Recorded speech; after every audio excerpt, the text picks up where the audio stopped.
Otra vez les damos la más cordial bienvenida a todas las audiencias que nos acompañan en las diversas plataformas que hemos logrado sintonizar en esta invitación a una reflexión de cómo consumen los jóvenes las noticias con la irrupción de la inteligencia artificial y sobre todo en una colectividad, en una reflexión conjunta desde la academia, desde las defensorías de las audiencias y desde los especialistas que hemos logrado que estén reunidos y en ese sentido, pues hablamos de una investigación maravillosa, doctora Paula, que esperemos que nos dé la oportunidad de conocer quién es usted y qué papel jugó en esta maravillosa investigación y con todo gusto le cedo la voz y estamos todos atentos aquí para compartir su presentación. Bienvenida, doctora, bienvenidos y bienvenidas todos y celebremos la alfabetización mediática e informacional con información veraz y oportuna.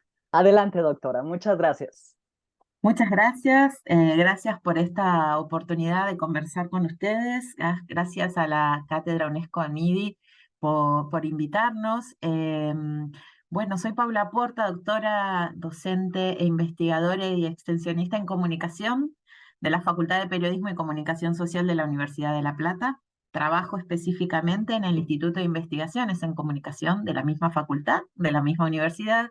Y bueno, siempre me han interesado los temas tecnologías, comunicación y jóvenes. Eh, ya desde el siglo pasado, cuando tuvimos la posibilidad de que el maestro Guillermo Orozco Gómez nos diera un seminario de posgrado y nos sensibilice allá en la Facultad de Periodismo sobre el tema de las audiencias y la importancia de los medios en la educación y en nuestras culturas. Así que también es un gusto que esté el maestro aquí con nosotros. Les vengo a contar las novedades o los avances de un proyecto de investigación que comenzó en el año 2019. La descripción del proyecto, nos unimos docentes, investigadores de 6 universidades públicas y privadas de la República Argentina. Hicimos la planificación de llevar adelante una investigación en distintas universidades, en distintas provincias, con distintas realidades, y en ese momento nos preguntábamos cómo estudian y cómo se informan los estudiantes de comunicación.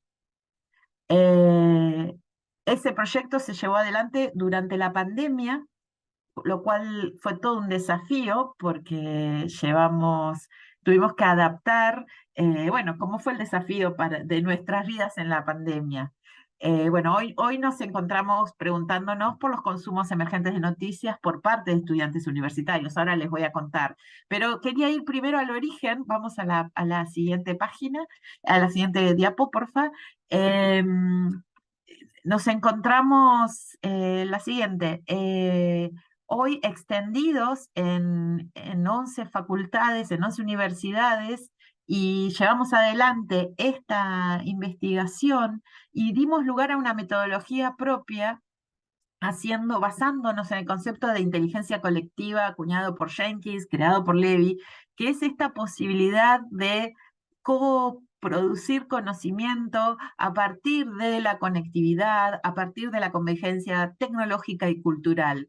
Entonces, la verdad es que el contexto de aislamiento nos permitió concretar las entrevistas a través de plataformas Zoom o Meet, planificar el desarrollo de la investigación a través de distintos dispositivos, de grupos de WhatsApp, pero fue muy interesante este trabajo de producción colectiva, de horizontalizar la toma de decisiones, la participación, inclusive el ir sumando a otras universidades.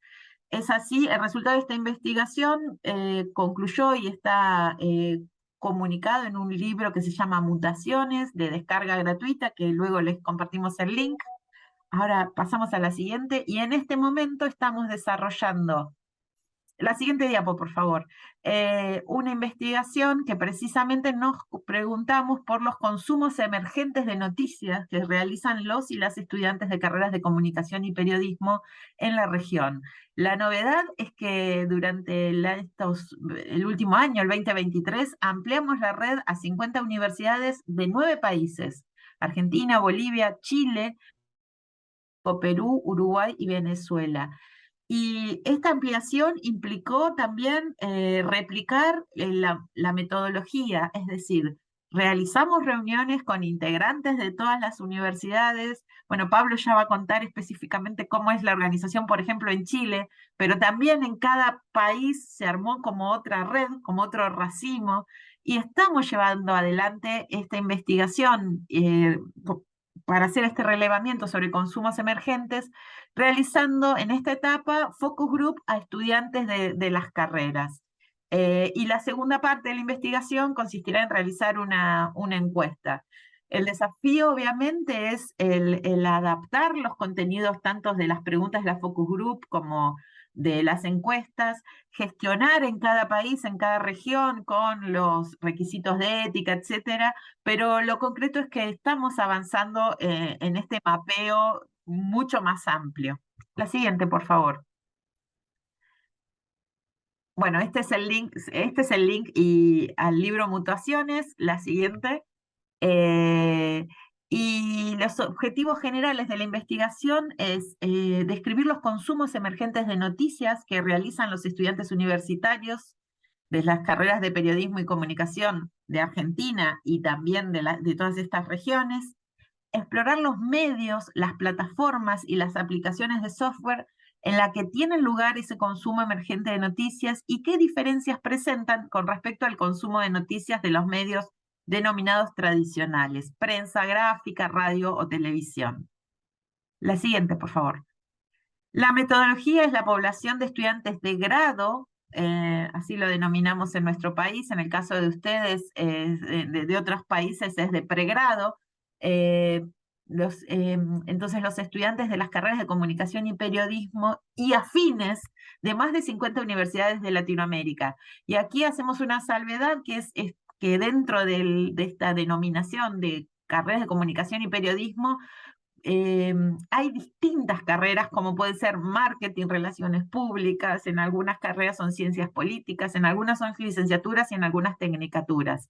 Bueno, englobadas en este título, de acuerdo a la realidad de cada universidad, se va desarrollando en dos focus group, divididos en grupos. En el primero asisten estudiantes de primero y segundo año, y en el segundo estudiantes de tercero, cuarto y quinto año de la carrera.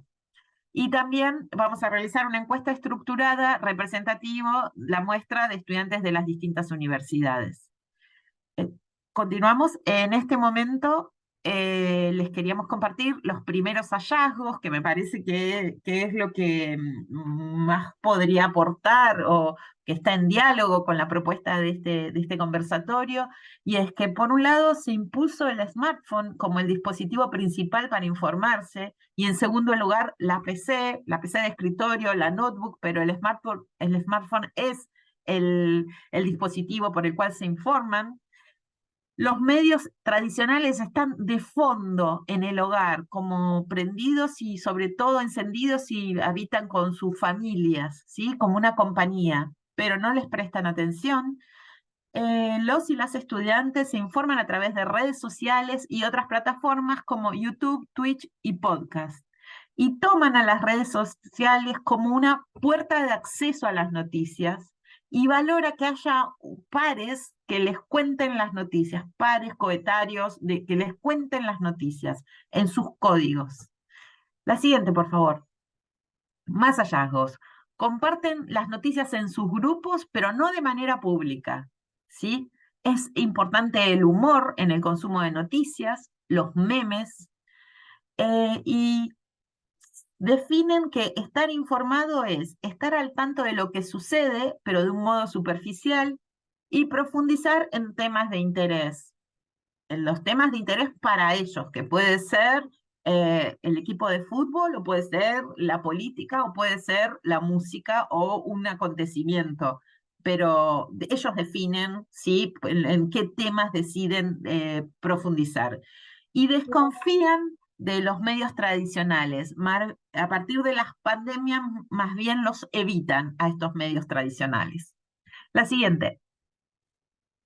Y aquí tenemos, esta es una imagen de un focus group realizado en la Facultad de Periodismo de La Plata, y aquí tenemos otros testimonios, otros hallazgos en relación a la inteligencia artificial. Entonces, por ejemplo, Abril, de 22 años, estudiante de segundo año, dice, si tengo que hacer una nota medio rápido, uso el chat GPT.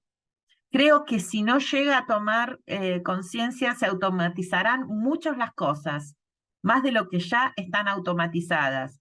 Entonces, el tiempo que invertís en hacer una nota, lo invertís en otra cosa. Como que, siendo sinceros, siempre estamos haciendo muchas actividades al mismo tiempo.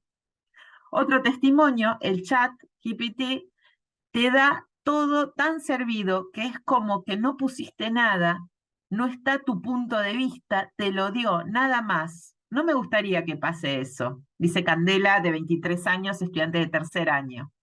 Y otros testimonios en la imagen siguiente, creo que el desafío está en que sea una herramienta y que no nos domine, dice Franco, no en el sentido de Terminator, sino de que te consuma eso y tiene que ir eso, a eso, que sea un apoyo. Creo que ahí está el desafío. Y Guillermina dice, siento que es una muy buena herramienta, pero a veces es difícil usarla. Tengo que investigar a ver qué te dice. Bueno, hasta aquí los hallazgos, estamos procesando toda esta información, no mencioné que... vamos a la siguiente. Muchas gracias, ese es el link de investigar en red, luego los copio para que continúen en contacto, pero lo que me queda por compartir es que estamos procesando una cantidad impresionante de información a través del Atlas T, pero también estamos en este momento en una instancia muy rica en la que estamos debatiendo los códigos para ver cómo tipificamos este caudal de información que surgió de los focus group en las distintas universidades.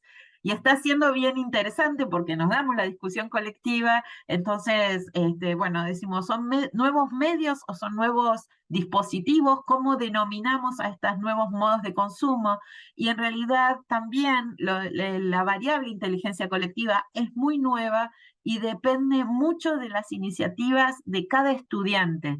Lo que notamos es que las universidades aún no han incorporado, no hay una política definida en torno a la incorporación de las inteligencias colectivas, del chat GPT, y que aparece más bien como una amenaza, ¿sí? A si es verdadero o falso el artículo que elaboraron o qué herramientas utilizaron, más que poder incorporarlas. Y definitivamente, como vimos en estos últimos testimonios, lo que hacen las y los estudiantes es usarlas, usarlas y probar con mucha habilidad. Y también con mucha vigilancia, ¿no? Esto de no está mi testimonio puesto ahí, cómo lo uso. Bueno, estamos en pleno proceso, es muchísima información y hasta aquí es lo que les puedo compartir. Hay mucha más información, dispuestos a seguir en diálogo. Gracias. Gracias a usted, doctora, y qué interesante presentación, porque nuevas formas de consumir, nuevas plataformas, nuevos contenidos y nuevas audiencias, porque pues recordemos que justamente estamos en el conversatorio de jóvenes y sus derechos frente a las noticias y la irrupción de las inteligencias artificiales. Y me uno al saludo al respetadísimo doctor Guillermo Orozco, que siempre nos confluye en hacer estas cosas posibles para mejorar la comunicación. Y doctor Pablo, no sé si, doctor Guillermo Orozco, muy buenos días. Doctor Pablo, no sé si ya esté listo justamente para que usted también nos apoye con un poquito, una probadita de esta maravillosa investigación que inclusive ya fuimos viendo hallazgos. Le pediría que me ayude con una presentación breve de usted, quién es y cómo está inmerso en esta presentación. Y sobre todo, querida doctora, creo, después de todas estas provocaciones que nos ha hecho positivas con su presentación, que tendremos que replantearnos los académicos qué estamos haciendo con nuestros alumnos, si estamos justamente siendo este punch para que sean audiencias críticas o no. Y bueno, qué más que darle la bienvenida al doctor Pablo. Adelante, doctor, lo escuchamos con muchísima atención. Muchas gracias, Mercedes. Un saludo a todos y especialmente un honor, por supuesto, estar con el profesor y maestro Guillermo Orozco en esta mesa, un referente para todos los investigadores latinoamericanos que nos hemos dedicado a la comunicación.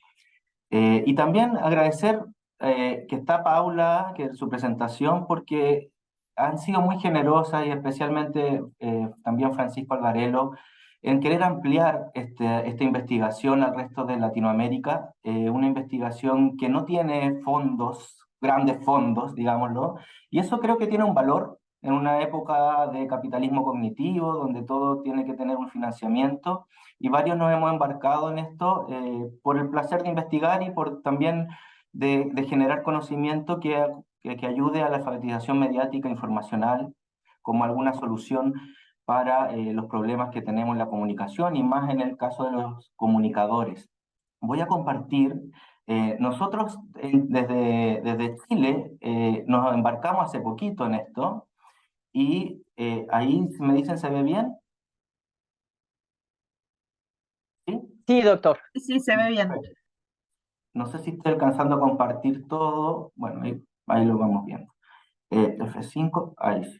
Entonces, contarles que aquí los que nos sumamos, aquí en Latinoamérica, y esto es el último registro, porque Francisco cada tanto hace un nuevo convenio y esto se que seguir aumentando esto, pero en Chile somos la Universidad de Chile, la Universidad de los Andes, la Pontificia Universidad Católica Valparaíso y la Universidad de La Serena, en la cual yo soy doctor de la Universidad Pompeu Fabra, soy académico profesor de la Universidad de La Serena, de la Escuela de Periodismo, del Departamento de Ciencias Sociales, y me interesa mucho la educación mediática. Tuve, por suerte, la guía del profesor Joan Ferrés, así que tengo toda esa línea que varios conocerán de la importancia de las emociones también en cómo nos relacionamos con los medios. Así que ahí vemos que hay varios colegas de distintas universidades, y que en el caso de Chile hace poquito terminamos los grupos de discusión, así que lo mío va a ser un poquito más desordenado, pero estamos, como decía Paula, en ese proceso bien rico, bien satisfactorio de estar viendo qué encontramos y cómo, con esa inquietud, ¿no?, de la investigación, para no decir, bueno, ya sabemos que, no sé, que hay consumo incidental, que hay fake news, que hay filtro burbuja. Bueno, veamos qué es lo que realmente vamos encontrando y eso nos puede aportar a hacer una educación mediática informacional. Quiero decir acá que una de las cosas que quizá aprendimos de los maestros como Guillermo Orozco es situar bien el problema. Y aquí voy a tomar una fuente que es bastante superficial, pero como buena fuente superficial, como encuesta, nos sitúa un poco. Y vemos que en el caso de Chile tenemos una gran penetración de Internet que en el Digital News Report, que es la fuente, vemos que el consumo informativo se da principalmente a partir de medios sociales, del online. Y eso, hay un quiebre que coincide Argentina y Chile a partir del 2019. Algunas cosas pasaron ese año, vemos que México con menos penetración, y eso ocurrió antes. Y también otra mediación, también homenajeando, justo hoy día tuve el curso de estudios culturales y por supuesto hablamos de Jesús Martín Barbero, eh, es que nosotros acá en Chile tenemos una gran penetración a nivel general y mucho más en juventud en el caso de Instagram. Instagram, yo siempre le digo a mis estudiantes, Facebook sigue siendo el primero. Yo sé que ustedes dicen que son de viejos, pero sigue siendo el primero. No pierdan de vista eso. De hecho, los medios locales, regionales están en Facebook. Tienen sus grandes audiencias y estamos viendo eso, pero en Chile es muy fuerte Instagram. Es muy fuerte y esos son algunos resultados que hemos encontrado. Y eso tiene que ver con cierta preponderancia de la imagen, una mucha estética, poco argumentación. Entonces y ahí hay temas a trabajar, y especialmente con los comunicadores, con las comunicadoras. Entonces aquí tengo algunos, como les decía, esto fue bastante improvisado, medio desordenado, pero economía, lo traté de hacer unas breves categorías. Economía de la atención. La tele y la radio sirven, como bien decía Paula, como acompañamiento porque evitan leer, evita lo que podemos encontrar en una profundidad. Y desde ahí sí se consume, tenemos muchos que consumen a través cuando se transportan a la universidad, y la tele sigue siendo en algunos casos un consumo de familiar o de mayor pausa. Eh, y hay consumo directo de TV. No es que la TV solo es para proyectar lo que veo en el celular o en la laptop o en el notebook, como decimos en Chile, sino que hay consumo directo. Situándonos, decía 2019, hace poco tuvimos la conmemoración en Chile, hace 4 años, estallido social.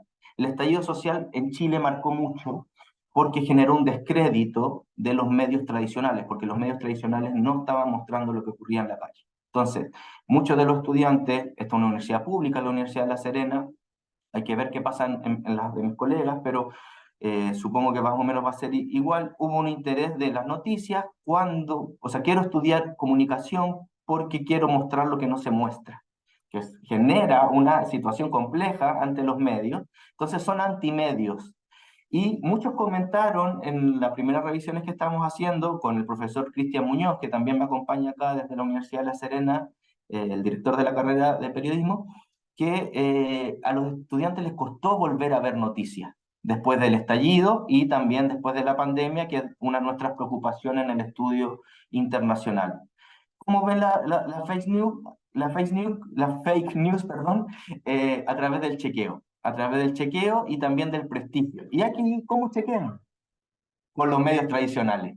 Entonces, bueno, todos tenemos nuestras incongruencias, pero es una de las cosas con la cual más o menos convivimos. Y aquí brevemente, la red social aparece como consumo incidental. Cuando le interesan, buscan algo, y en el caso, y también sé que, por ejemplo, en México, bueno, en Argentina, México, países grandes, federales, acá tenemos un problema de centralismo gigante. Entonces, la tele a los estudiantes de La Serena, estamos a 600 kilómetros al norte de Santiago, no les alcanza. ¿Por qué no salen? Porque vemos el asalto en Santiago, si llueve en Santiago, etc. Entonces, si quieren ver algo regional o saber qué le pasa a su entorno, lo vemos desde los cibermedios. Han señalado que aquí tengo los ciclos iniciales y avanzados, los que mostraba Paula, primero, segundo inicial, avanzado, tercero, cuarto. Una ansiedad ante el bombardeo de noticias.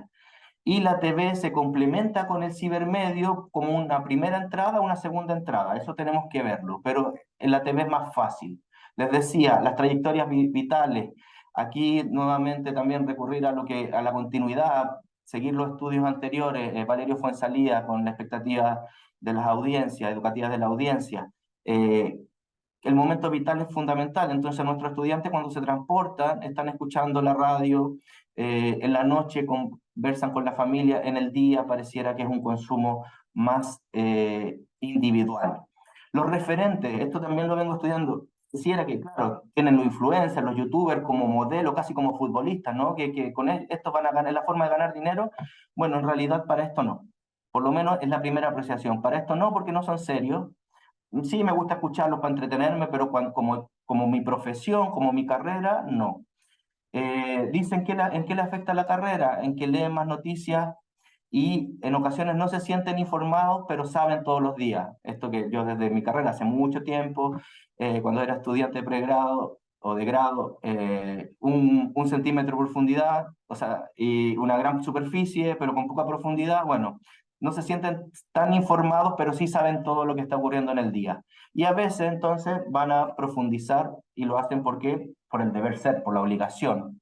Porque les van a preguntar sus profesores. La noticia es la que genera impacto, le importa, y aquí vemos también la carrera, que la noticia esté bien redactada.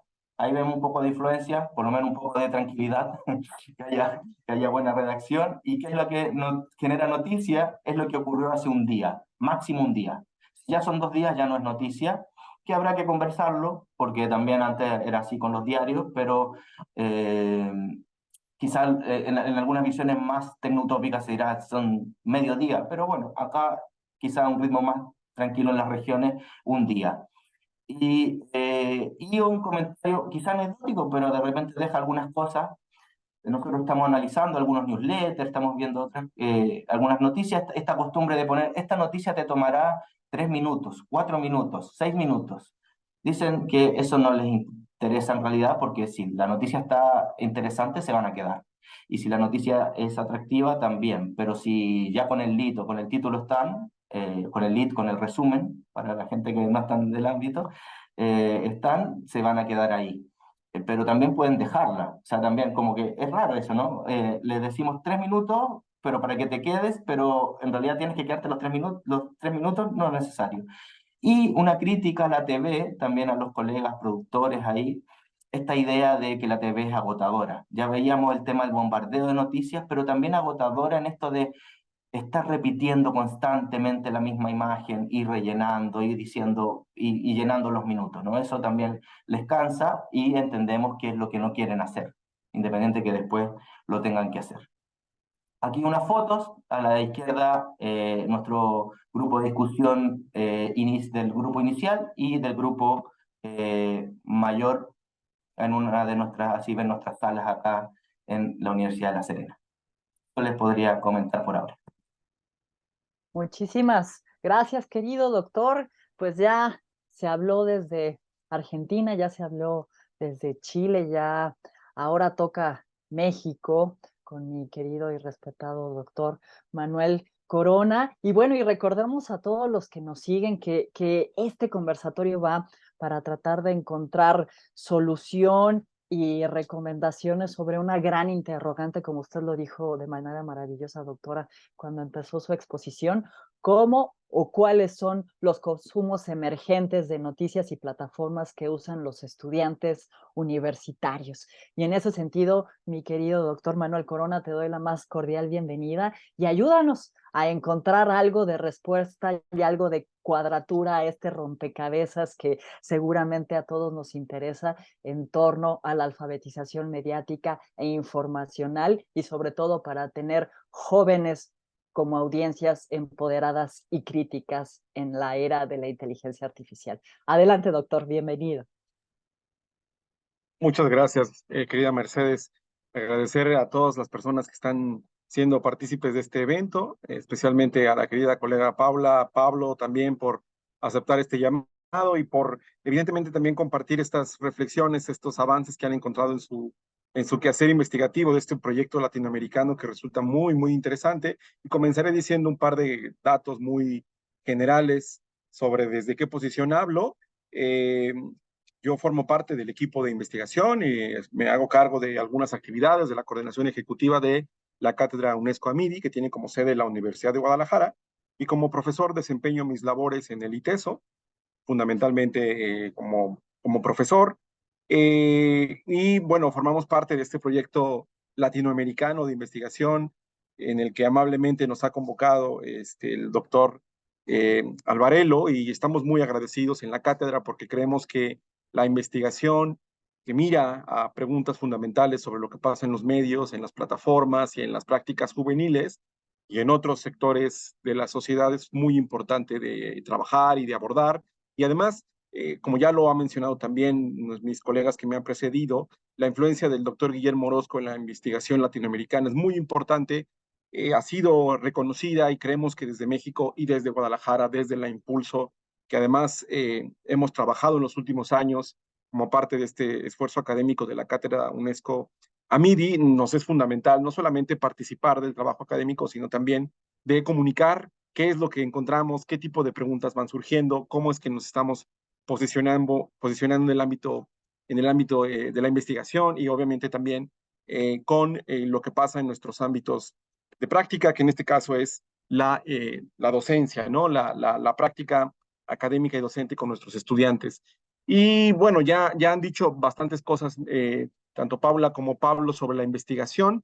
Me voy a remitir simplemente a ir directamente a un ejercicio comparativo de lo que hemos encontrado también luego del ejercicio y la realización de estos dos ejercicios de focus con nuestros estudiantes en niveles de inicio de la carrera y también de casi cierre de la carrera. Ha sido un ejercicio muy interesante y además me parece este ejercicio de investigación es un proyecto que eh, coloca de entrada un ejercicio comparativo al poder reconocer tendencias en lo que sucede en diferentes entornos latinoamericanos, conociendo, por supuesto, las particularidades cada universidad, de cada universidad pública, evidentemente también de los estudiantes que forman parte de ella, y también de cómo es que estamos nosotros accediendo y construyendo diferentes lógicas en su formación. Entonces, aquí les traigo básicamente 10 ideas de lo que hemos encontrado en nuestro hacer hasta el momento, en este proceso que vamos avanzando en las diferentes universidades,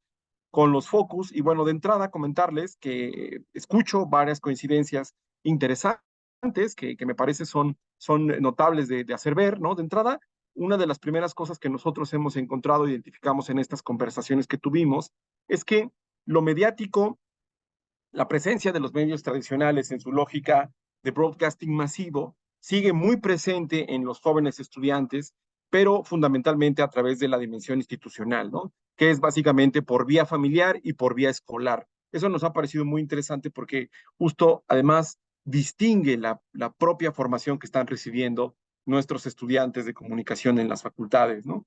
Entonces me parece que es algo interesante porque identifican claramente esta presencia, aunque quizá no queda tan enfatizada en sus propias prácticas, pero sí a través, como decía, de la familia y de, en este caso, la universidad, ¿no? Lo que nosotros, los profesores y en general, yo diría, las instancias académicas les vamos acercando. Y creo que eso es algo importante de distinguir, que quizá también como parte de las preguntas de lo que ocurre en otras carreras y con otros estudiantes, ¿no?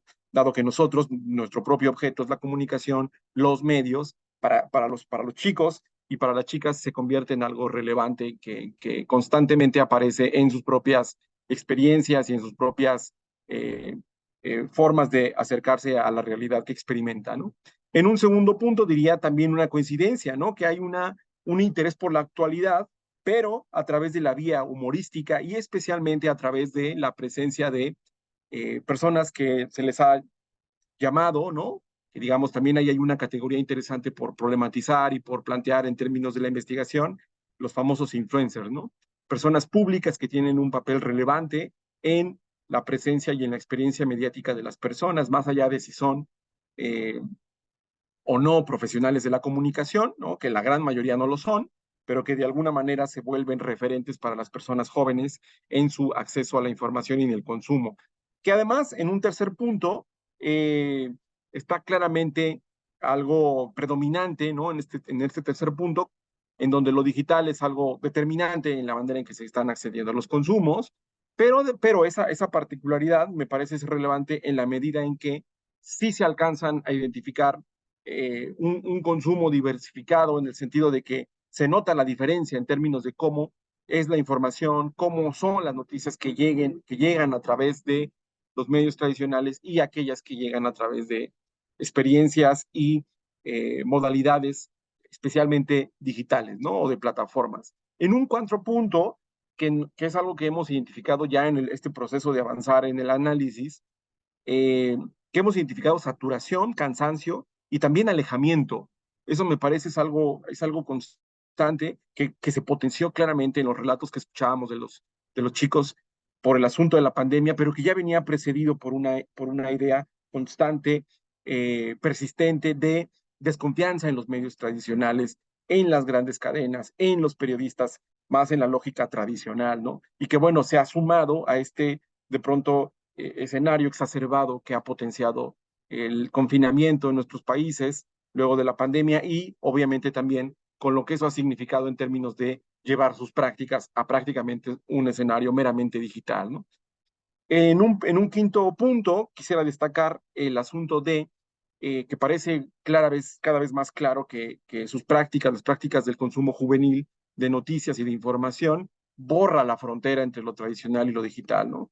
Sabemos claramente para efectos quizá pedagógicos, incluso analíticos o conceptuales, es importante distinguir unas de otras, pero que en la cotidianidad y en el consumo, esta frontera ya es cada vez más porosa, ¿no? Incluso cuesta trabajo que en el dicho de algunos estudiantes, poder distinguir cómo es que van ocurriendo los recorridos por parte del flujo informativo o noticioso y identificar en dónde surge una noticia y cómo es que transita por el espectro mediático, ¿no? Entonces, en ese sentido, la frontera entre una cosa y la otra parece cada vez más porosa. Incluso podríamos pensar que se ha borrado, ¿no? Se ha difuminado En un sexto punto, diríamos que el consumo va de la mano de la participación, pero esta participación centrada a través de o enfatizada en la experiencia de lo visual. Me parece que el lenguaje visual y las particularidades de la propia naturaleza de las plataformas que privilegian lo visual es algo central, y además esto se conecta con la propia uso cotidiano que es predominante en los móviles, ¿no? Ahí me parece que también es algo contundente y que va a aparecer y va a seguir apareciendo en los estudios de este tipo y en otros y en las comparaciones. El acceso a través de dispositivos móviles es cada vez más creciente, y en la medida de eso también corresponde con el tipo de participación que se tiene por parte de las juventudes, ¿no? En un séptimo punto, diría yo, el asunto de la diferencia en términos de una posición crítica que, digamos, va incrementando en la medida también en la que la formación va incrementándose en niveles superiores. Sí vimos una diferencia en nuestros grupos focales en términos de los grupos y de los jóvenes que están en los primeros años versus aquellos que están ya por terminar la carrera, ¿no? Hay más preguntas, hay más sentido por identificar de dónde vienen las noticias, cómo se producen, desde qué perspectiva, afiliaciones políticas, visiones ideológicas. Entonces, creo que este recorrido que hacen los estudiantes queda cada vez más claro en la medida que van avanzando. Y además, otra cosa que identificamos, que en la gran mayoría del contexto de nuestros estudiantes en la universidad pública de los niveles superiores, ya tienen un pie en la práctica laboral, ¿no? Ya están en las agencias, están en los medios, están ya participando en alguna práctica laboral, lo que les facilita identificar cosas que quizá todavía los que no están en esos entornos entienden quizá todavía a lo mejor como algo más distante o meramente teórico, ¿no? Y además, ya para ir cerrando, el asunto de eh, el asunto también de la identificación de la desinformación como un gran problema, ¿no? Me parece que esa es otra cosa, otro hallazgo relevante que podemos comentar, cómo es que ya están apareciendo preocupaciones constantes sobre cómo es que se produce la información, cómo les afecta, y aquí esto lo conecto con una cosa anterior, que es que la desinformación vista a través de los riesgos que implica para su práctica profesional, ¿no? Por ejemplo, una visión orientada a la práctica periodística que pone en riesgo la veracidad, la legitimidad y la confianza que construyen los estudiantes o que buscan construir los estudiantes interesados en el tema o en la práctica periodística como una profesión. Y eso me parece también importante porque justo da cuenta de cómo es que se van construyendo y qué tipo de preguntas surgen como resultado de la experiencia cotidiana, y cómo es que van también articulándose diferentes tipos de información relevante en última instancia para ellos y para ellas. En los últimos dos puntos vemos dos cosas además que se van cada vez más engarzando: el asunto de la predominancia por un lenguaje del audiovisual, especialmente del audiovisual breve, tanto en TikTok como en Instagram, y que son dos particularidades relevantes, dado que mucha de la información que viene por esa vía tiene características que no siempre facilitan lo anterior, el punto anterior, el punto 8, identificar cómo se construye, cuáles son las fuentes de la información, y cómo es que se van articulando posibilidades de la desinformación según quien dice, desde qué fuentes, a partir de qué entornos y de qué visiones, ¿no? Y finalmente también el último punto que quería conectarlo también obviamente con el tema adicional de esta conversación, el asunto de la identificación creciente, además identificación y especialmente uso creciente de las diversas inteligencias generativas que existen en el mercado, que están ya cada vez más posicionándose en las prácticas, tanto informativas como además educativas por parte de nuestros estudiantes, ¿no? Lo cual me parece muy importante de observar, de atender y de reconocer en la medida que están surgiendo no solamente nuevas posibilidades técnicas en términos del uso, sino además también diferentes posibilidades en cuanto a cómo se van incorporando, por una parte, en su labor académica y también en su labor profesional, sobre todo para los que ya están, los estudiantes más en los semestres avanzados o en línea de egreso, ¿no?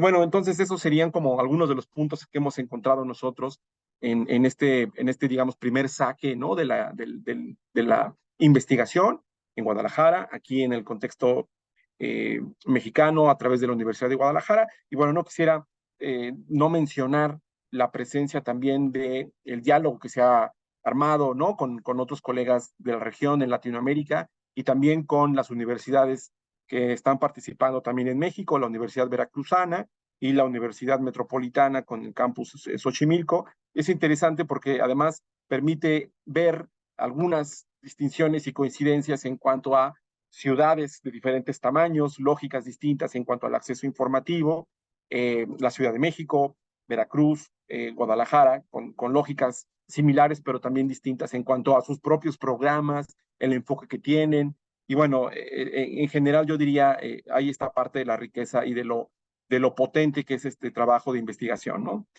Y bueno, sin más, agradecer nuevamente, yo creo que se van acumulando, ¿no? Vamos encontrando coincidencias y también en esa medida van apareciendo asuntos relevantes que tienen que ver justo con la impronta y la vocación que tiene la alfabetización mediática como un mecanismo que permita hacer evidente cómo es que están surgiendo, cómo se están integrando estas experiencias para nuestros estudiantes y también para los profesores, ¿no?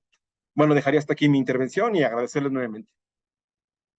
Muchísimas gracias, querido doctor Manuel Corona.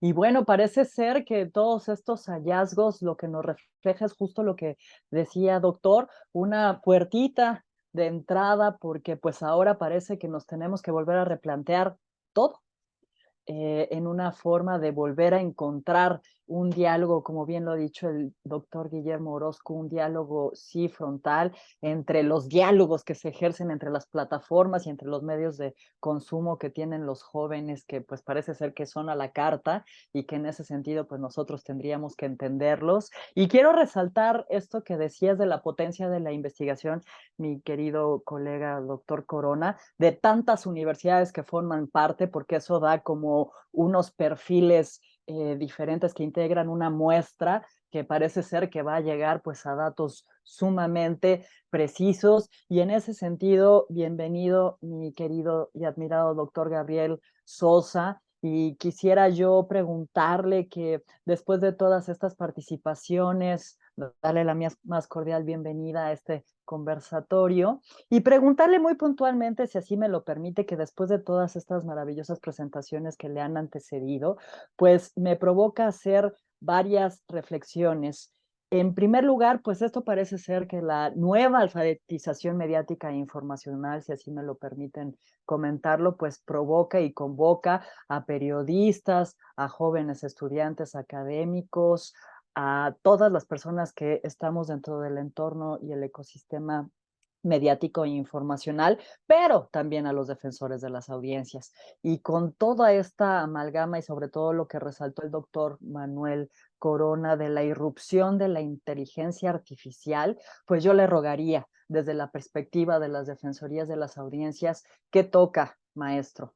Adelante y bienvenido. Y si me ayuda con una breve presentación, que sé que le va a costar trabajo hacerla breve porque es amplísima su trayectoria, pero intentémoslo, maestro. Adelante. Muchas gracias, querida Mercedes, y buenos días, buenas tardes, queridas y queridos colegas. Bueno, yo soy profesor e investigador de la Universidad Autónoma Metropolitana de la Unidad Xochimilco. Desafortunadamente, yo no estoy participando directamente en el estudio, en el aporte que se hará desde esta universidad, pero sí he tenido comunicación con el doctor Jerónimo Repol, que es, por cierto, nuestro coordinador de la licenciatura en Comunicación Social, y justo me ha adelantado también algunos de sus hallazgos que son muy similares a lo que ya aquí se ha planteado. Y creo que eso es un indicio también interesante de que vemos de que no obstante las distancias geográficas, pero sí las similitudes en cuanto a las edades, los consumos pues son muy similares. No obstante, incluso como se ha destacado en estas cifras maravillosas, estadísticas que nos compartió el doctor Pablo Andrada, en el sentido de lo que está pasando, por ejemplo, con la conectividad aquí en México, pero vemos tendencias también muy similares. Bueno, soy profesor de la UAM, soy defensor de las audiencias del Canal 22, que es el canal cultural de México, que pertenece a la Secretaría de Cultura, y también soy defensor de las audiencias del Canal 44 y de Radio UDG de la Universidad de Guadalajara, donde justo está la cátedra Amidi UNESCO y que tenemos también una relación muy estrecha con el doctor Guillermo Orozco. Estamos trabajando en diversas actividades y eso ha sido muy alentador porque creo que coincidimos en diversos planteamientos y también en diversas actividades. Bueno, quiero decir lo siguiente. Estoy realmente impresionado de los datos que nos han aportado en esta mañana. Doctora Paula, José Manuel, Pablo, ha sido impresionante. Y en verdad, no es por quedar bien con ustedes, cada uno de los datos que nos han ofrecido son materia prima para reflexionar muy ampliamente. Todos y cada uno de estos temas. Aquí la clave efectivamente es de que estamos viendo una modificación en los consumos por parte de las y los jóvenes en general. Pero ya cuando nos centramos a lo que está ocurriendo con las carreras o licenciaturas de comunicación, pues nos lleva también a una reflexión también mucho más profunda, porque uno pensaría que las y los estudiantes que están estudiando comunicación tendrían quizá matices de consumo distintos a otros jóvenes de su misma edad. Y a mí me da la impresión de que no necesariamente es así, de que yo creo que los consumos son también muy similares. Pero bueno, no profundicemos, estamos en ese aspecto, estamos hablando de las y los estudiantes de nuestras carreras de comunicación y no necesariamente, ya se ha dicho, de periodismo. Aquí la pregunta también importante es, ¿qué están consumiendo estos jóvenes? De todo ese conjunto, pues, de informaciones a los que tienen acceso, ¿qué es lo que están consumiendo? Esa es una de las primeras preguntas. Y no sé si el estudio también nos lleve a más o menos a conocer, a tener algunos indicios de lo que están consumiendo. ¿Quiénes están ocupando esos espacios que antes tenían esos medios tradicionales? Ya se ha dicho, son los influencers, son quizá los nuevos portales periodísticos, pero ¿quiénes están ocupando esos espacios? ¿Siguen siendo las empresas mediáticas tradicionales o no necesariamente? Yo creo que ahí hay un conjunto de fuentes de información que resulta interesante tener al menos un, un panorama, porque algo que también nos ha traído esta digitalización es de que ha aumentado de una manera muy considerable el número de emisores, pues ya no estamos hablando efectivamente de solo estos medios tradicionales, sino que ahora se suman, pues estos influencers, se suman estas nuevas plataformas periodísticas, algunas de ellas que nacen del interés de algunas organizaciones, por ejemplo, periodísticas, pero también de infinidad de organizaciones también empresariales. Algo que había detectado, perdón, hace ya varios años la doctora Delia Crowley, es de que dentro del panorama periodístico se habían sumado de una manera importante algunas instituciones empresariales, por ejemplo, no ligadas a los medios de comunicación, o que tenían alguna relación con algunos medios tradicionales de comunicación, sino que ya estaban generando sus propios insumos periodísticos, con una visión, con una inclinación editorial también muy clara, y que pues estaba esto fortaleciendo, sí, evidentemente, la enorme cantidad de fuentes de información pero también con sesgos que cuestionábamos de lo que estaba ocurriendo con los medios tradicionales. Entonces, cuando vemos que estas jóvenes y estos jóvenes están consumiendo todo este conjunto de contenidos de diferentes fuentes, algunas con cierta acreditación, otras definitivamente no, sí nos lleva una preocupación por parte de lo que estamos trabajando desde las defensorías de las audiencias, porque yo creo que están consumiendo muchísimas noticias falsas, muy probablemente, eh, pero también combinadas con otras noticias que a lo mejor sí podrían ser veraces. Algo que resulta al menos alentador, por lo que nos dijo el doctor Manuel Corona, es de que conforme van avanzando en sus niveles de estudio, van teniendo como que algunos elementos para diferenciar aquellas noticias falsas de las veraces. Y eso resulta al menos alentador. Uno podría decir, qué bueno que al menos en algunas de nuestras carreras les estamos dando a las y los estudiantes algunos elementos de alfabetización mediática e informacional. Pero eso es porque lo estamos haciendo con las y los estudiantes directamente. ¿Qué está pasando con los jóvenes que no están en este objeto de estudio y que al menos desde las defensorías de las audiencias sí nos resulta muy preocupante?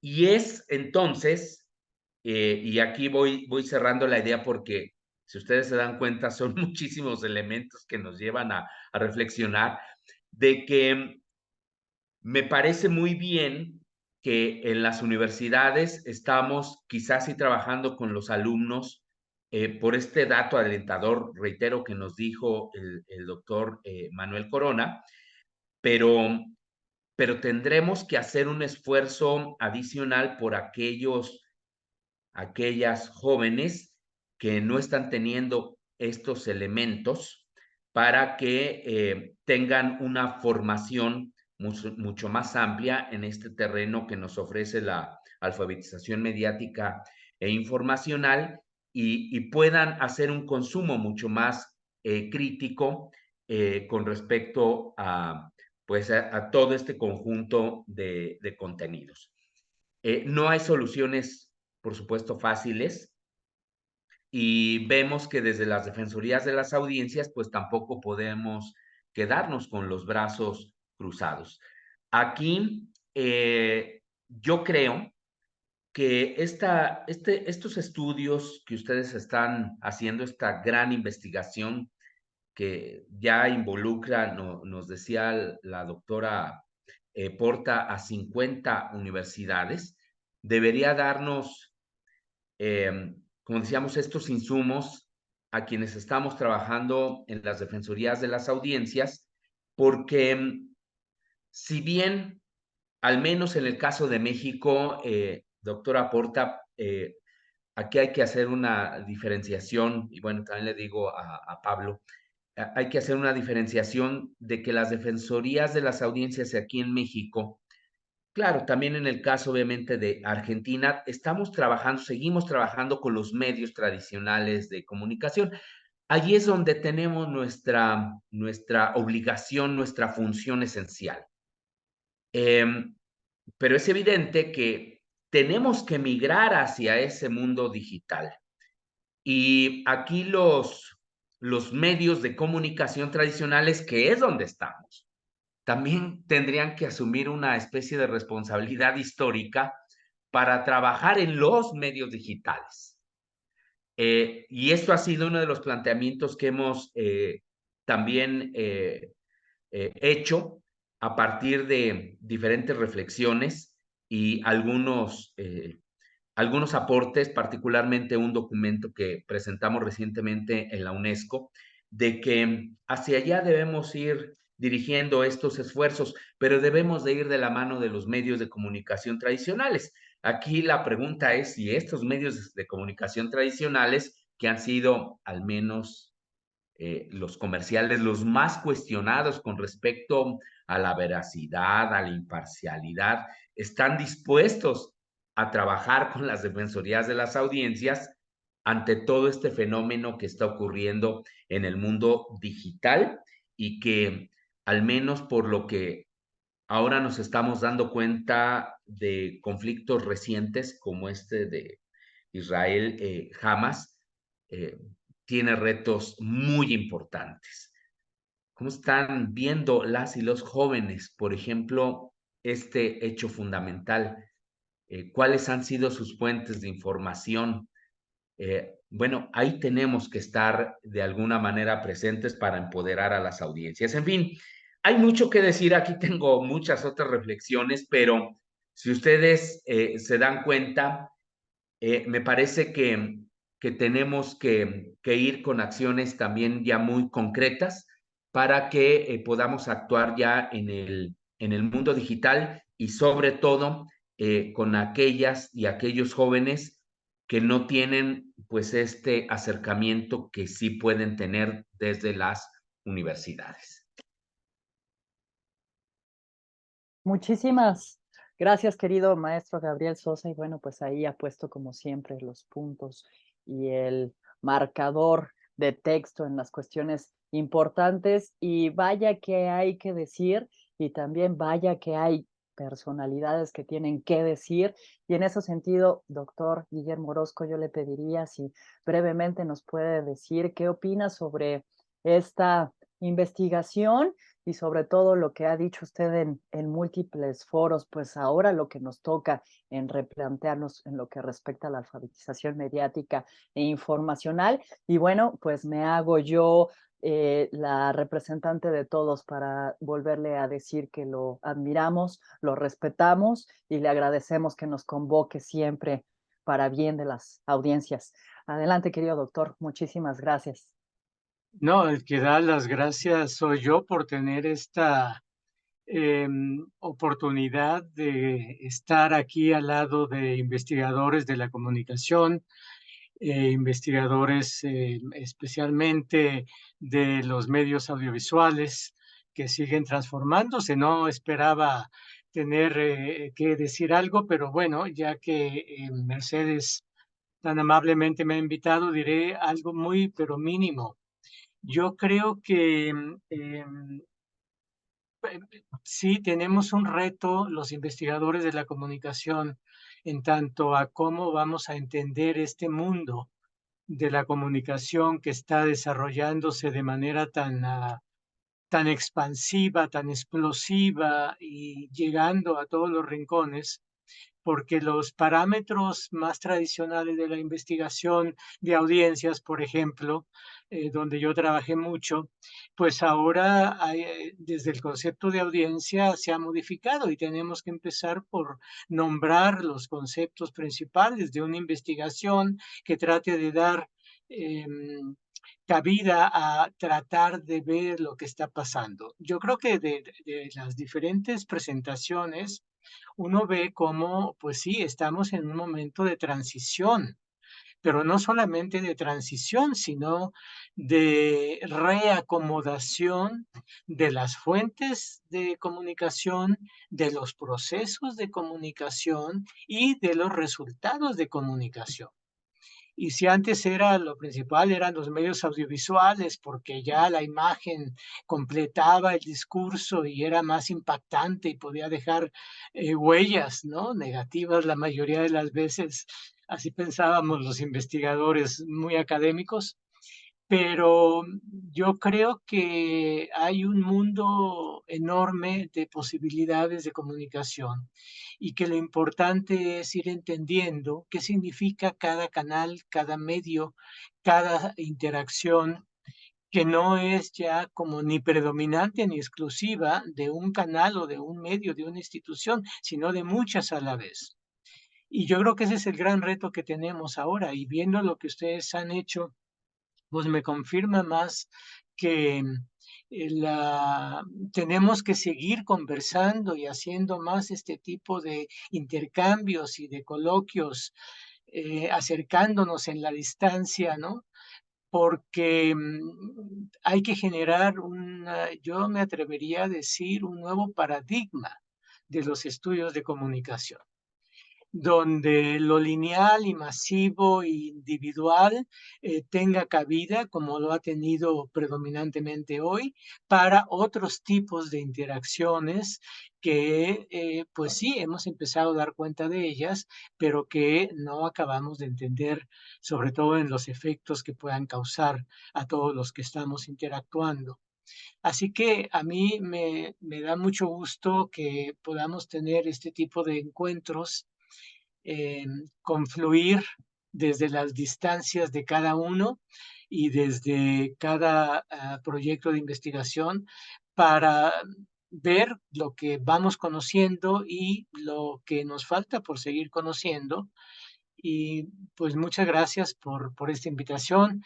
Yo no esperaba participar realmente, pero me da mucho gusto y los felicito por el esfuerzo, las ganas de seguir haciendo investigación de la comunicación. Yo creo que eso es lo que tenemos que conservar y en lo cual tenemos que coincidir en la medida que podamos.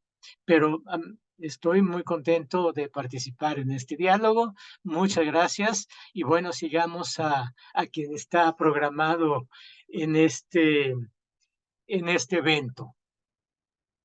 Muchísimas gracias, doctor, y me disculpo, pero cómo no escucharle si lo tenemos aquí presente. Sería un pecado y un delito en varios lugares de América Latina y otras latitudes. Y bueno, pues les recordamos justamente que estamos hablando sobre los derechos y las formas que tienen ahora los jóvenes de consumir noticias y sobre todo frente a la irrupción de la inteligencia artificial.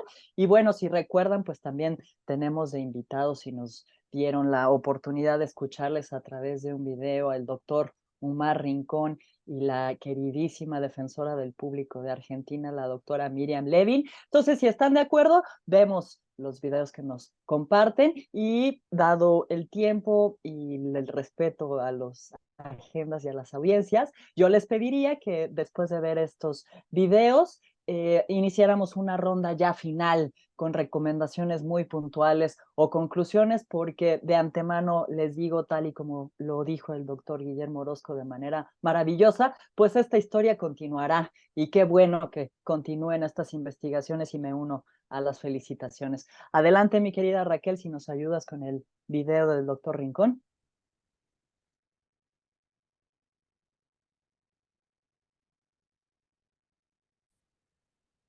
Hola, amigos de México, de Amidi, de Defensoría de la Audiencia y toda la gente que organiza este evento sobre alfabetización mediática e informacional y de un tema pues que yo no sé mucho porque dice jóvenes, yo soy un Jurassic Park, o sea, total, y dice frente a las noticias, a los derechos, a las noticias y a la irrupción de las inteligencias artificiales, y pues la única inteligencia que tengo un poco es la afectiva, espero que es esa. Bueno, en todo caso, alegría de participar. Un saludo a Paula Porta, que la conozco, a Gabriel Sosa, que también lo conozco, a Pablo, a Miriam, a Manuel, y gracias a Mercedes por invitarme, que participe de esta forma virtual. Y un saludo al gran maestro Guillermo Orozco, que es con el que he compartido espacios y que creo que es un grande de la comunicación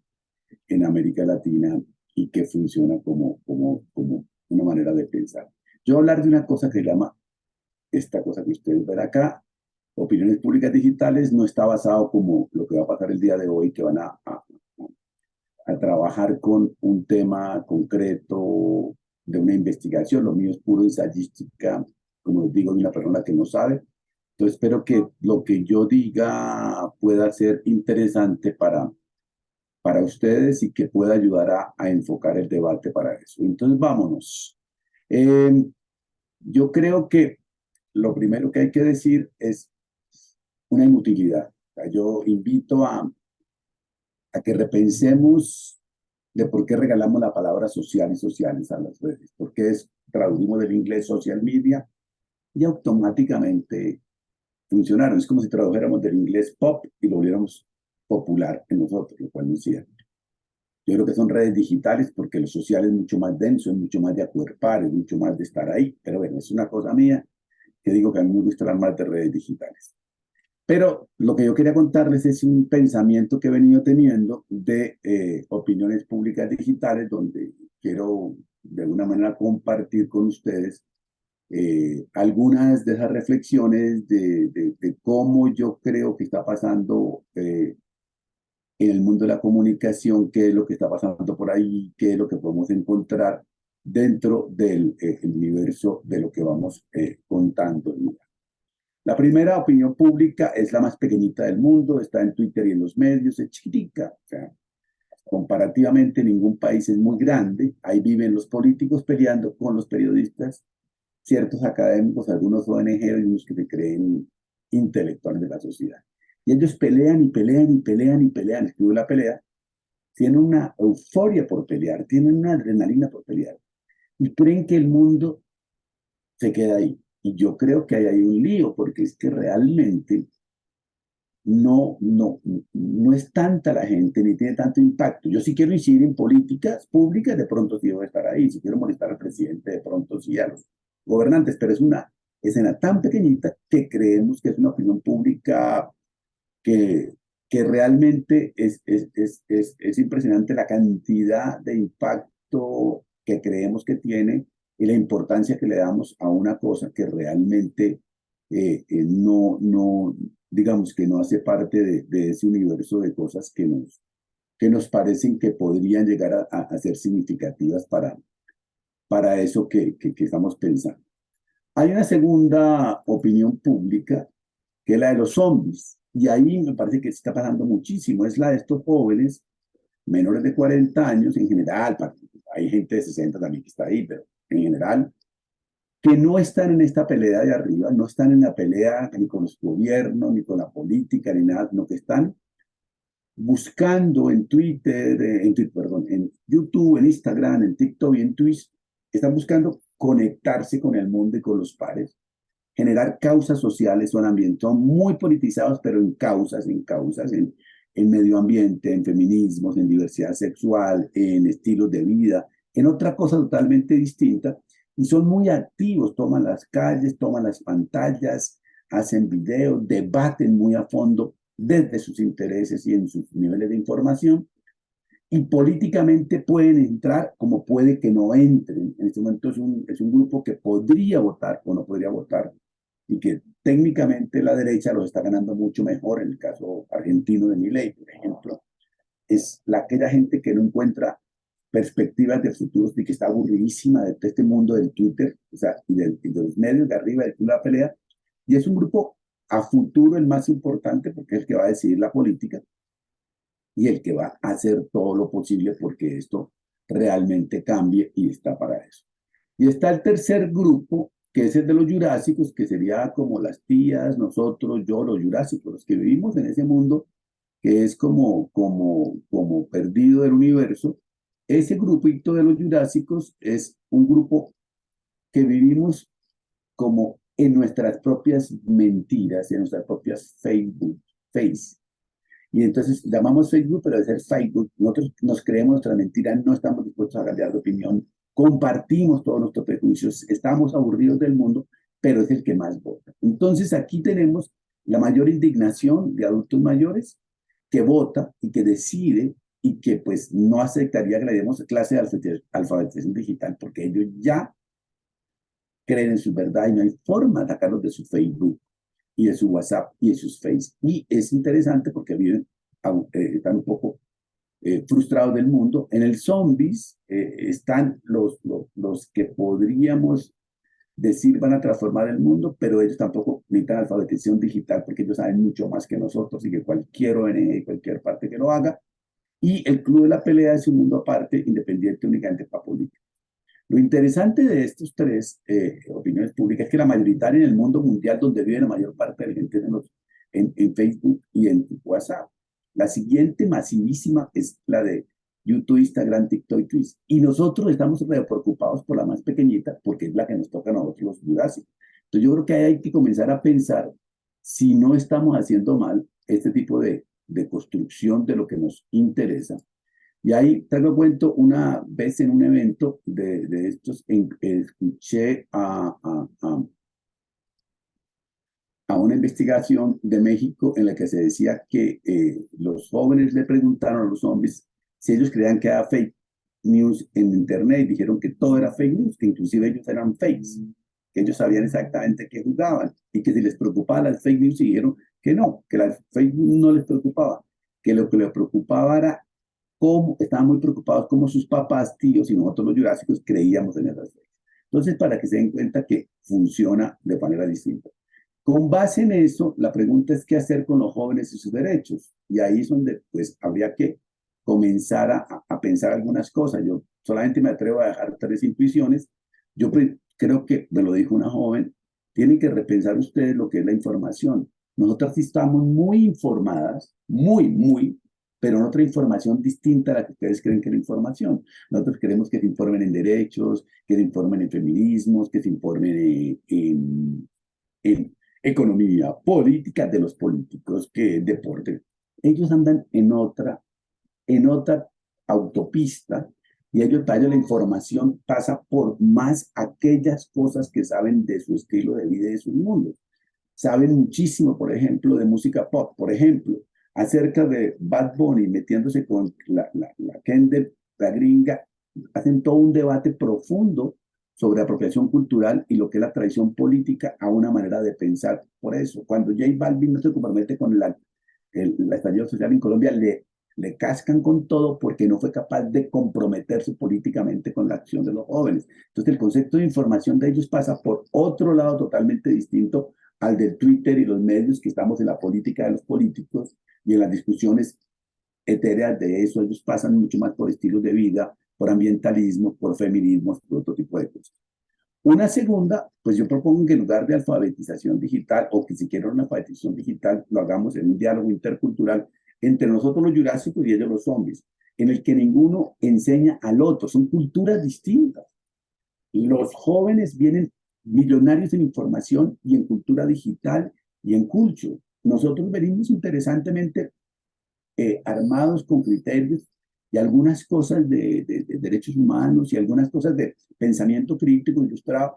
Y debemos entrar en un diálogo intercultural. Ya nosotros como mediadores no enseñamos, porque esto hace parte ya del algoritmo y de los influencers. Nosotros lo que hacemos es dar sentido, generar espacio de la crítica, de la conversación. Por lo tanto, es un diálogo entre la cultura nuestra, la jurásica, de académicos, periodistas, ONGeros, y supuestamente bien pensantes del mundo, y los zombies que están fluyendo en la party y en lo que quieran llegar a hacer para eso.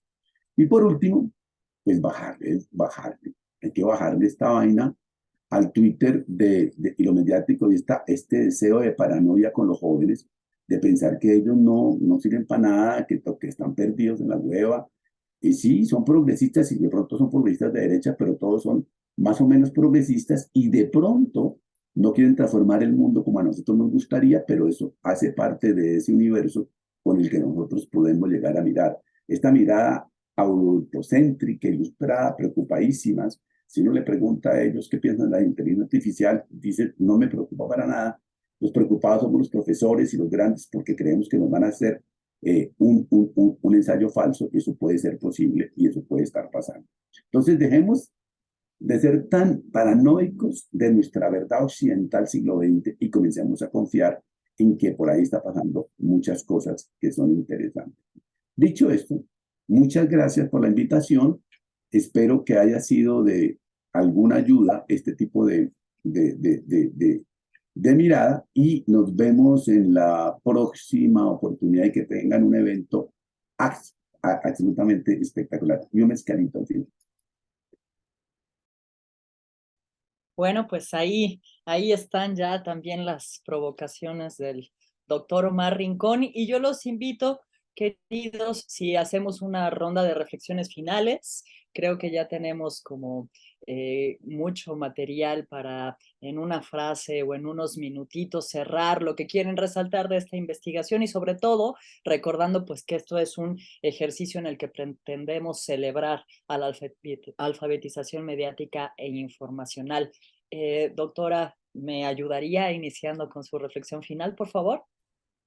Y bueno, muchas gracias. Fue muy rico el diálogo y los aportes de cada uno y en verdad me parece interesante el despliegue de la investigación en cada contexto porque estamos pudiendo tomar fotos que nos van a permitir, como decíamos hoy, comparar hábitos y consumos, pero también preservando lo específico de cada lugar, de cada comunidad, y eso me parece bien valioso. Y una cosita que quería agregar es que todos los datos y toda la información están en una nube en acceso a todos los investigadores, con lo cual, con el corpus de datos, vamos a poder ir haciendo distintos cortes, distintos análisis, etcétera. Una cuestión en relación a lo que decía Gabriel Sosa con respecto a los y las jóvenes, y es que en la investigación pasada, en el contexto de pandemia, notamos que los jóvenes estudiantes de comunicación en sus grupos de familia y de amigos eran los referentes para detectar las fake news y los que también educaban a sus pares, a sus padres, a los integrantes de las comunidades con los que estaban en contacto, diciéndoles cómo detectar una fake news o cómo chequear la información. Digo, en este sentido replican y van ampliando esta conciencia en cuanto al consumo de noticias y el chequeo de las fuentes. Otra cuestión que era relevante es el tema de no seguir a los medios, sino seguir a periodistas o a referentes.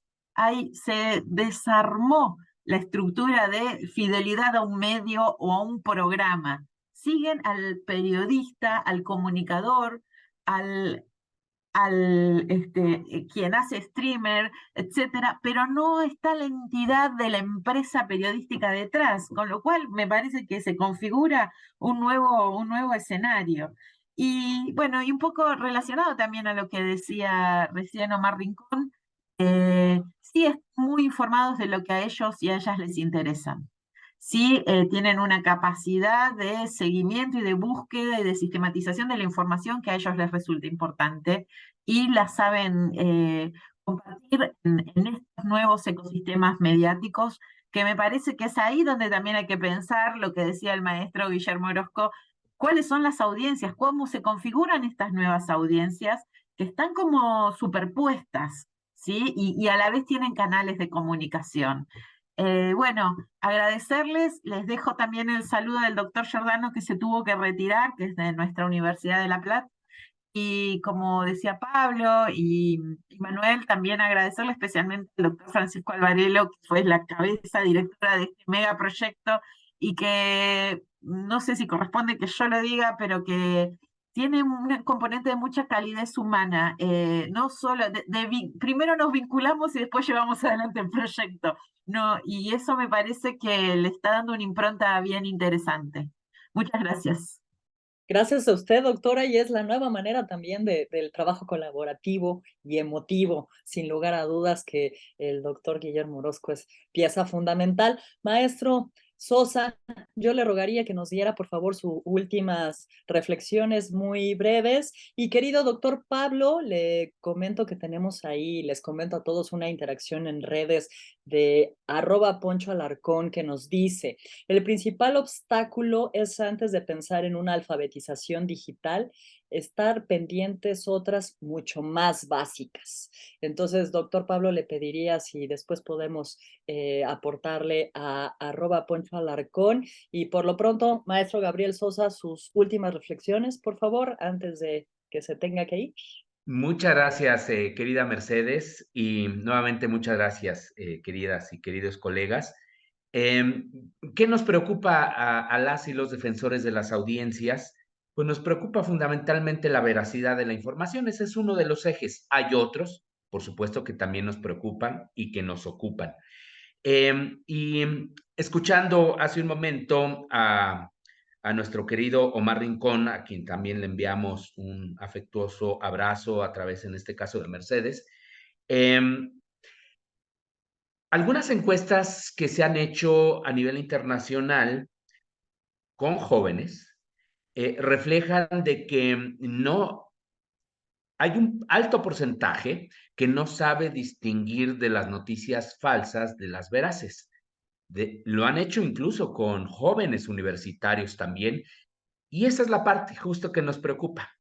En este sentido, creo que debemos de reforzar un conjunto de estrategias, por ejemplo, esto que ha venido en boga afortunadamente y que tendría que afianzarse cada vez más en nuestras universidades, sobre todo en las universidades públicas, que es esto que le han llamado el fact-checking.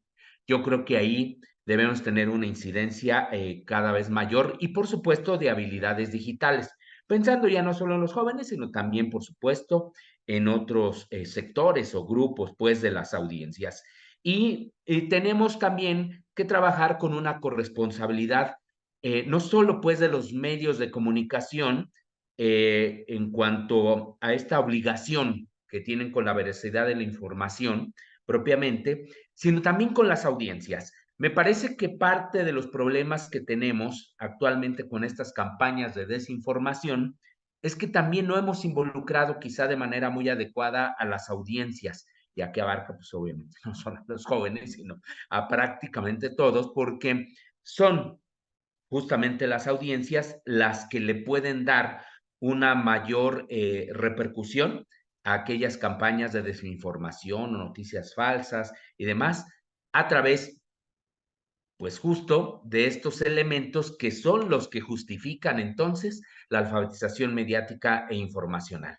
Ahí es donde debemos focalizar parte de nuestros esfuerzos y finalmente diría de que pues las y los defensores de las audiencias queremos trabajar en ello, queremos trabajar mucho más en el mundo digital, sí. ¿Podemos? Pues yo creo que no sé si podamos, pero al menos lo intentaremos. Es evidente que se requieren muchísimos más recursos de los que disponemos actualmente. Y aquí yo creo que la invitación sería también a que las universidades, sobre todo las públicas, pues asuman también un papel fundamental en este terreno, si lo que deseamos es tener una sociedad mucho más informada, que a su vez pues nos lleve a la construcción, pues sí, de un mundo mejor en todos los ámbitos.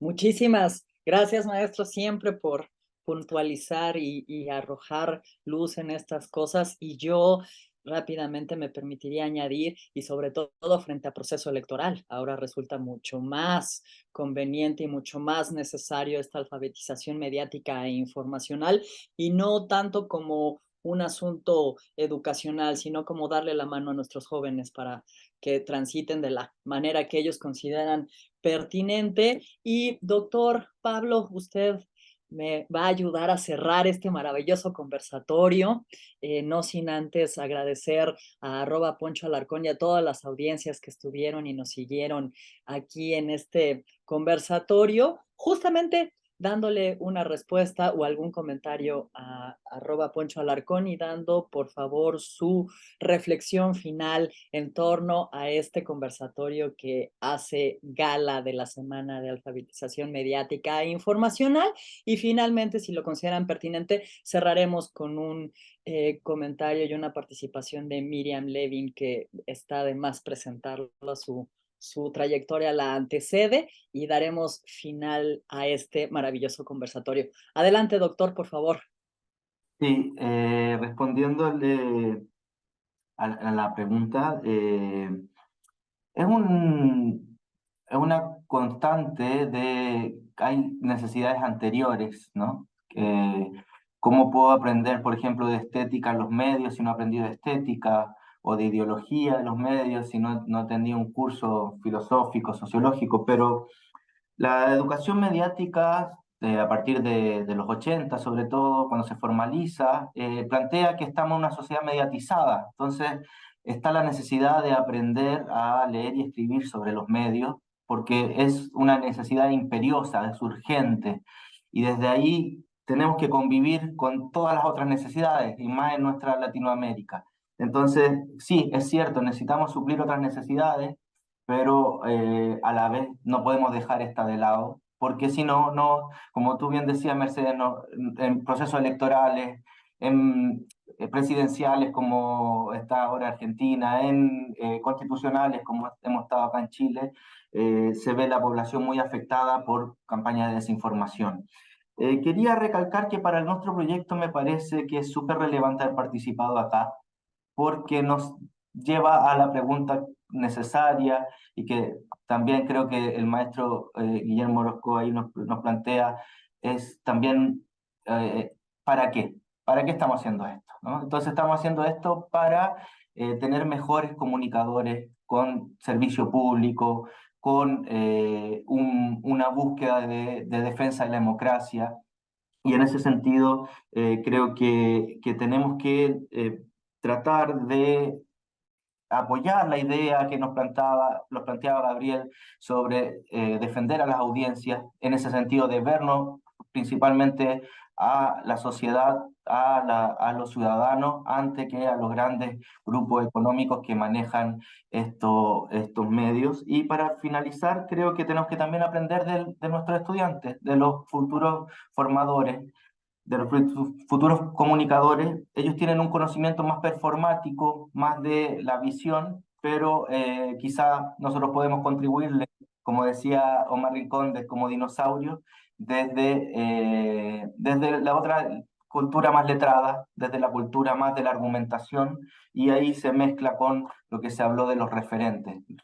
Relevar los referentes que sí tienen fuentes verídicas, que sí tienen una argumentación lógica, y que no es solo impacto, y que no es discurso de odio, y que no es menosprecio a las diversidades. Así que desde ahí creo que, Mercedes, le agradezco la invitación, haber compartido con los colegas, especialmente con el profesor Guillermo Orozco, porque esto nos habla de para qué estamos haciendo esto en este proyecto tan bonito, como decía Paula, un proyecto que es por el querer saber investigar y también por involucrar y ser mejores docentes e investigadores. Muchísimas gracias, doctor. Y yo aprovecho para despedirme, doctora Paula Porta. Muchas gracias, gran investigación, poderosa. Aquí estamos para difundirla, apoyarla y todo lo que sea necesario. Doctor Pablo Andrada, hasta Chile, un abrazo. Y como decía Gracias. el doctor Guillermo Orozco, qué maravilla que se siga investigando, qué maravilla que sigamos provocando reflexiones y sobre todo qué maravilla que los jóvenes sean el centro ahora del diálogo, la discusión y la reflexión. Les abrazamos, les aplaudimos esta investigación y ya les provoqué que esta historia tendrá que continuar y continuar también como ha iniciado. El doctor Manuel Corona me dice que les ofrezca una disculpa, se le fue internet, creo que es lo de hoy también. Debemos de hacer un conversatorio sobre los retos técnicos. Y bueno, pues yo les agradezco a todas las audiencias que nos acompañaron, todos los que son parte y que seguiremos siendo parte de la alfabetización mediática e informacional,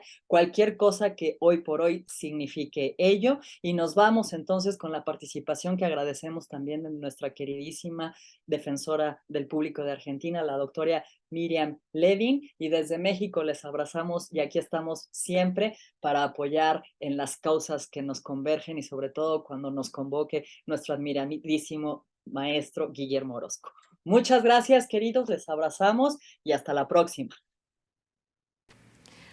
Hola, ¿cómo les va? Soy Miriam Lewin. Lamento mucho no poder estar en vivo con ustedes, pero hubo un malentendido en cuanto a la fecha del evento. De todas maneras, les saludo desde Buenos Aires. Soy Miriam Lewin, la defensora del público. Ustedes saben que la Defensoría del Público fue creada en el año 2009 y empezó a trabajar, a abrir sus puertas en el año 2012. Desde el momento en que nosotros empezamos a funcionar como organismo autónomo en defensa del derecho a la comunicación democrática de las audiencias, el ecosistema de medios cambió radicalmente. Imagínense ustedes que en el momento de sancionarse la ley de medios, noviembre del 2009, yo estaba en un congreso de periodistas de formación profesional y una docente de periodismo de una universidad de los Estados Unidos hablaba de cubrir eventos en tiempo real en Twitter. Y yo solamente no tenía una cuenta de Twitter, sino que directamente no sabía ni lo que era.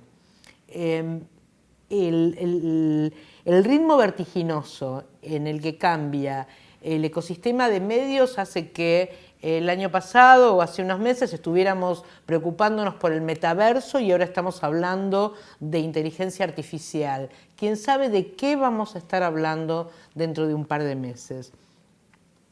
Hay experiencias escalofriantes, sospechamos que nos están escuchando, sabemos que nuestra huella digital determina aquello que en términos de contenidos recibimos. Esto tiene como riesgo que nos nutrimos siempre de contenidos que son afines a nuestros prejuicios preexistentes.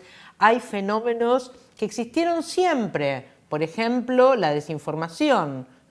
En nuestro país, en las redacciones, se hablaba de carne podrida o pescado podrido, pero lo realmente peligroso ahora, lo que nos está interpelando en el sentido de que tenemos que hacer algo en contra de esto, es la velocidad a la que se disemina la desinformación. Y está probado que la desinformación ha influido en procesos electorales. De hecho, tenemos un candidato a presidente en este momento en la Argentina que se ha hecho célebre, se ha hecho popular, ha cosechado votos, sobre todo en la juventud, gracias a contenidos no necesariamente generados por él en TikTok. Otro fenómeno muy preocupante son los mensajes violentos, son los discursos de odio. ¿De qué manera neutralizamos esos discursos de odio que son un modelo de negocios para las plataformas? Las plataformas dejan que los discursos de odio, claramente identificados como tales, incluso bajo el test de Rabat de las Naciones Unidas, dejan que permanezcan en las plataformas porque cuanto más se viralicen, es decir, cuanto más cuentas piquen, más datos tendrá esa plataforma para comercializar. Nosotros creemos, como Defensoría, que está bien que se debatan determinados proyectos de ley para ver qué hacer con respecto a este aspecto oscuro que se contrapone al aspecto democratizante de Internet. Pero mientras tanto, algo tenemos que hacer.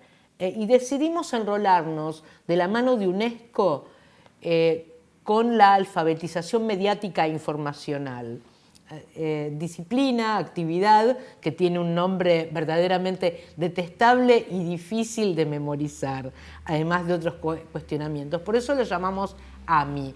Ya hace 2 años hicimos una serie de seminarios internacionales aprovechando la tecnología de la que disponíamos durante la pandemia y el resultado de estas jornadas, de las primeras jornadas de alfabetización mediática e informacional, fue este libro, Navegando en la infodemia en AMI. Ustedes recuerdan la infodemia, ¿no? Ese aluvión de información no siempre confiable que recibíamos durante la pandemia. Apoyados, respaldados por UNESCO, estamos desarrollando para niñeces y adolescencias un programa en asociación con el Ministerio de Educación. La plataforma de formación docente del Ministerio de Educación nos abrió sus puertas para que formemos a maestros, maestras y a profesores y profesoras, porque son agentes multiplicadores de conocimiento en las nuevas generaciones. Es decir, los miles de docentes, creo que a esta altura llevamos más o menos capacitados 8.000 docentes, van a las aulas y llevan estos contenidos que son herramientas, son instrumentos para alcanzar lo que llamamos la ciudadanía digital, el bienestar digital, de qué manera sin riesgos podemos nutrirnos de aquello que circula en redes y plataformas. Y por otro lado, también con el respaldo de la UNESCO y con la gran obra social médica de las personas retiradas, jubilados y jubilados en la Argentina, que se llama PAMI, desarrollamos un curso autoadministrado para detectar desinformación. Es decir, les decimos a las personas adultas mayores que ellos son formadores de opinión, que ellos tienen influencia en sus familias, en su círculo afectivo y además tienen tiempo disponible, ¿no?, para navegar las redes. De manera que tienen que saber detectar aquellos contenidos que no son confiables. Tienen que parar la pelota, utilizando un término futbolístico, cuando les llega algún contenido que está en consonancia con sus prejuicios, con sus creencias, y evitar darle un like, evitar darle un me gusta, porque eso puede contribuir a la viralización. En este momento tenemos ya alrededor de 8.000 inscriptos y por la capacidad limitada que tiene la plataforma del PAMI, estamos autorizando a ingresar en nuestros contenidos hechos con especialistas y con la colaboración de la Universidad de Quilmes, con cohortes de 300 a 400 personas. Bueno, muchísimas gracias. Podría extenderme algo más, pero voy a dejarles tiempo disponible para que ustedes se extiendan en la temática. Gracias.